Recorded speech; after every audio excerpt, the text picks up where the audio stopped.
আসসালামু আলাইকুম viewers, welcome to my channel Sifat's mom kitchen. আশা করছি আপনারা সবাই ভালো আছেন। আজ তৈরি করে দেখাবো কেএফসি স্টাইলের কোলেস্লো। আশা করছি আমার আজকের এই কোলেস্লো রেসিপিটি ভালো লাগবে। ভালো লাগলে অবশ্যই চ্যানেলটি সাবস্ক্রাইব করে পাশে থাকবেন। চলুন তাহলে কিভাবে তৈরি করছি। এখানে আমি টক দই নিয়ে নিয়েছি 1/3 কাপ। এই টক দইটা আমি ইনস্ট্যান্ট তৈরি করে নিয়েছি। 4 টেবিল চামচ পাউডার দুধের সাথে 2 চামচ ভিনেগার দিয়ে টক দইটা তৈরি করে নিয়েছি, মিক্সড করে নিয়েছি। নিয়ে নিয়েছি মেয়োনেজ। এখানে আমি মেয়োনেজ নিয়েছি 1/3 কাপ। এটা আমি ঘরে তৈরি করা, ডিসক্রিপশন বক্সে লিঙ্কটা দিয়ে দিব। আর যে কোনো ব্র্যান্ডের মেয়োনেজ এর মধ্যে ব্যবহার করতে পারবেন। দিয়ে দিচ্ছি 1/2 চামচ সাদা গোলমরিচের গুঁড়া, চাইলে কালো গোলমরিচের গুঁড়ো দিতে পারবেন। আর দিয়ে দিচ্ছি 1 টেবিল চামচ লেবুর রস আর 1/2 চা চামচ চিনি আর আপনাদের পরিমাণ মতো দিয়ে দেবেন। দিয়ে দিয়েছি লবণ। এখন ভালো মতো মিক্সড করে নিচ্ছি। আর এই ব্যাটারটা একটু ঘন হবে, তা দেখেই বুঝতে পারবেন। এটাকে খুব ভালো মতো মিশিয়ে নিতে হবে চিনিটা গলে যাওয়ার পর্যন্ত। এই তো এভাবেই আপনারা এটাকে মিক্স করে নেবেন।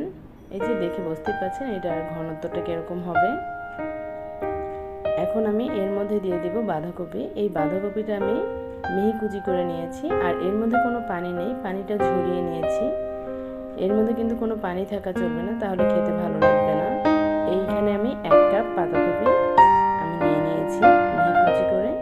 তার সাথে নিয়েছি 1/2 কাপ গাজর কুচি। গাজরটাও মিহি কুচি করে নেবেন, আর পানি থাকবে না।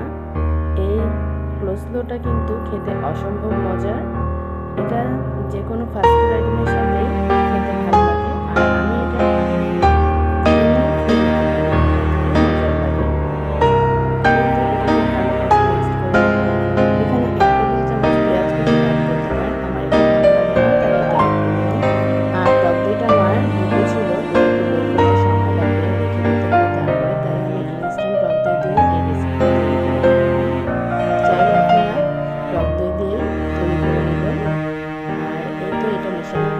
এটা আমি 2 ঘন্টার জন্য র্যাপিং করে নর্মাল ফ্রিজে রেখে দেবো।